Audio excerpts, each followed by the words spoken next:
Bonjour, je suis le professeur Mathieu Revez du service des maladies infectieuses et réanimation médicale du CHU de Rennes. Et donc on va parler dans cette vidéo de l'efficacité et de la tolérance du vaccin anti-Covid AstraZeneca.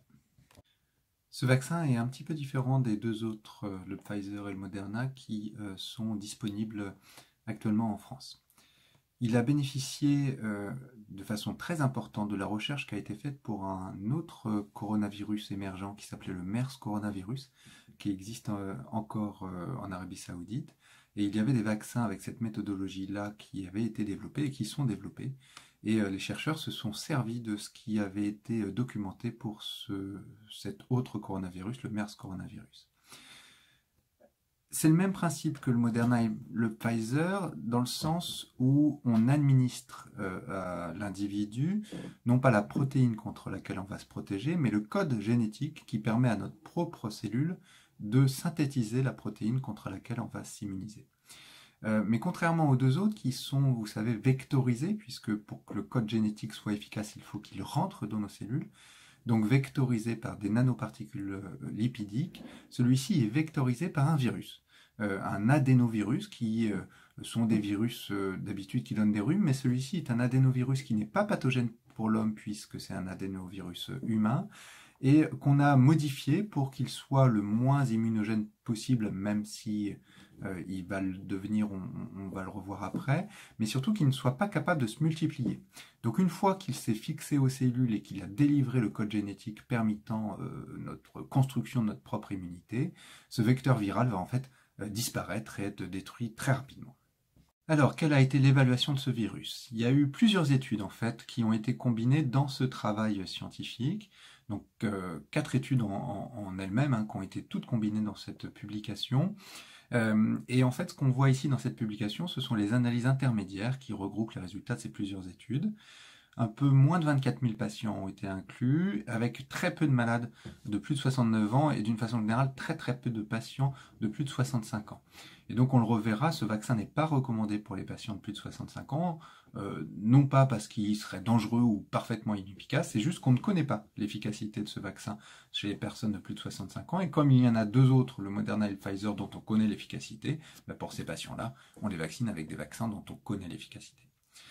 11 000 de ces patients ont été analysés pour évaluer l'efficacité de ce vaccin. Les autres patients ont été analysés pour la tolérance. Bien sûr, à terme et à la fin des travaux, tous les patients seront analysés à la fois pour l'efficacité et la tolérance, mais ici, ce ne sont que des analyses intermédiaires.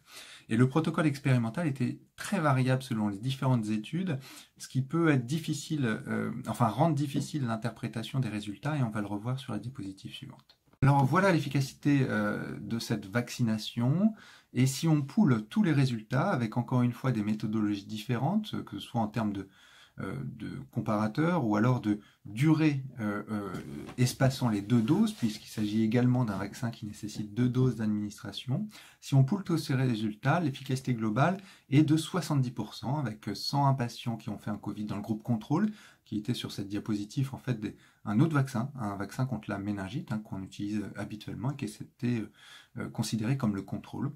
Bien sûr, ce vaccin contre la méningite n'a aucune efficacité contre la Covid, et seulement 30 patients qui ont fait la Covid dans le groupe vacciné. Donc 70% d'efficacité après 2 doses.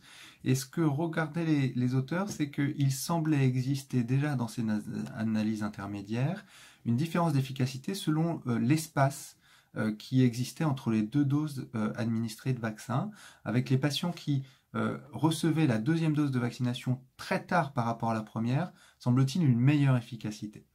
C'est pas tout à fait étonnant de comprendre. Je vous ai dit tout à l'heure que le vecteur qui était utilisé était un virus qu'on avait modifié pour qu'il soit le moins pourvoyeur de réponse immunitaire pour lui-même, pour ce propre virus. Mais en fait, il en a quand même il y a un peu de réponse immunitaire qui est créée. Et si on administre la 2e dose de vaccin trop près, en fait, cette immunité antivectorielle est encore efficace. Et donc, le virus va être détruit tout de suite avant même qu'il puisse délivrer son matériel génétique utile pour créer l'immunité contre la Covid, ce qu'on recherche. Alors que si on l'administre de façon beaucoup plus tardive, on a perdu cette immunité antivectorielle et en fait on administre une réelle 2e dose. Bref, si on administre trop tôt la deuxième dose, ben en fait on ne fait pas de deuxième dose. Et d'ailleurs c'est ce qui est retrouvé dans ce deuxième graphique qui montre l'efficacité avec une seule dose. Et on voit qu'en fait elle est très proche de l'efficacité à 2 doses, puisque encore une fois dans ces études, la plupart des patients recevaient la deuxième dose très tôt, alors que maintenant, on le sait, et on va le voir juste après, il faut l'administrer plus tard. Donc en fait, on a une efficacité vaccinale dès la première dose de 64%, ce qui est excellent, et ce qui est même d'ailleurs plutôt meilleur que pour les 2 autres vaccins. Après une première dose, on a une très bonne efficacité vaccinale. Les auteurs ont continué leurs travaux et ont essayé justement d'analyser de façon plus fine la différence d'efficacité selon le délai d'administration entre les 2 doses. Et ce qu'on voit sur cette diapositive, c'est que finalement, si on administre la deuxième dose très tôt, on baisse en efficacité par rapport à la première dose, justement du fait de cette immunité anti-vecteur qui est créée, qui va nuire à l'efficacité vaccinale anti-Covid. Et ça, c'est le problème. À l'inverse, si on l'éloigne de façon très lointaine, et vous voyez que sur la partie droite de ce graphique, finalement, quand on l'administre 3 mois après la première dose, cette deuxième dose, et bien là, on obtient une efficacité proche de 90%, ce qui se rapproche de ce qu'on connaît avec le Moderna et le Pfizer. Et en fait, on voit bien que si on le fait de bonne façon, finalement, en espaçant le plus possible l'administration des 2 doses, et là, au-delà de 3 mois, il n'y a pas d'intérêt de le faire, mais à 3 mois, on a une bonne efficacité. On a une efficacité qui est excellente, de 90%, et c'est ce qui est recommandé d'ailleurs maintenant. Alors en termes d'efficacité, je vous ai mis ici la première diapositive de la première étude qui s'intéressait à l'efficacité. Ce qu'on peut voir, c'est qu'il y a des effets secondaires, effectivement, en fait, qui sont des effets attendus. On a ce qu'on appelle un syndrome pseudo-grippal. Donc ce syndrome pseudo-grippal, ça associe de la fièvre, des courbatures, des douleurs articulaires, des maux de tête et une sensation de fatigue. Plus ou moins intense, avec les symptômes qui sont plus ou moins présents. On peut n'avoir que des maux de tête, par exemple, ou que des courbatures. Et bien ce syndrome grippal apparaît effectivement dans 50% des cas. Et dans 9% des cas, ce syndrome pseudo-grippal est assez intense et donc oblige la personne qui le subit, malheureusement, à arrêter ses activités quotidiennes alors que les autres peuvent continuer leurs activités quotidiennes, y compris leurs activités professionnelles. Par contre, ce qu'on voit, c'est que la durée des symptômes est très courte et en fait, on le comprend assez volontiers. On administre le vecteur, comme je vous l'ai dit, qui est un virus. Et donc, en fait, quand on a un virus dans le corps, on peut avoir un syndrome pseudo-grippal, mais ce virus n'ayant pas de capacité de se multiplier, il est immédiatement détruit, et en fait, en 24 heures, il n'y en a plus, et c'est pour ça que les symptômes s'amendent. Donc, 50% de syndrome pseudo-grippal qui dure de façon très courte, 24 heures habituellement, et 9% de syndrome pseudo-grippal assez sévère. Par contre, il n'y a pas d'effet secondaire grave rapporté, et ça, c'est un très bon signe. Comme pour les autres vaccins, on ne connaît pas l'effet exact sur la contagion, même s'il existe dorénavant des nouvelles données sur ce vaccin-là qui semblent montrer un meilleur effet sur la contagion que les 2 autres.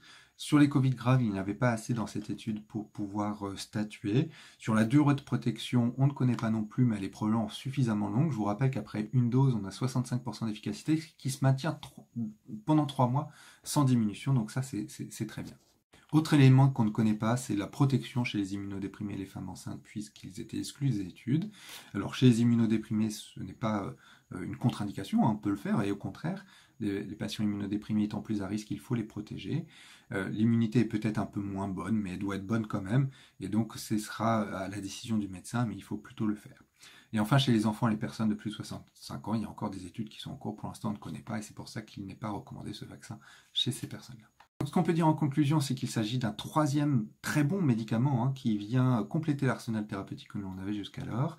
Et de toute façon, il nous faut plusieurs vaccins. On sait qu'avec un seul vaccin, on n'arrivera pas à vacciner suffisamment de personnes pour arrêter de façon durable l'épidémie. Et donc, il faut utiliser les plusieurs vaccins qu'on a à notre disposition. Et là, on a 3 vaccins qui sont excellents, notamment avec une efficacité de ce vaccin-là qui est meilleure si on élargit bien le délai entre l'administration des 2 doses. Les effets secondaires, c'est un profil attendu, qui peuvent être effectivement marqués dans 9% des cas, je vous le rappelle, mais ils ne sont pas graves, ils sont courts. Donc, encore une fois, il faut se vacciner.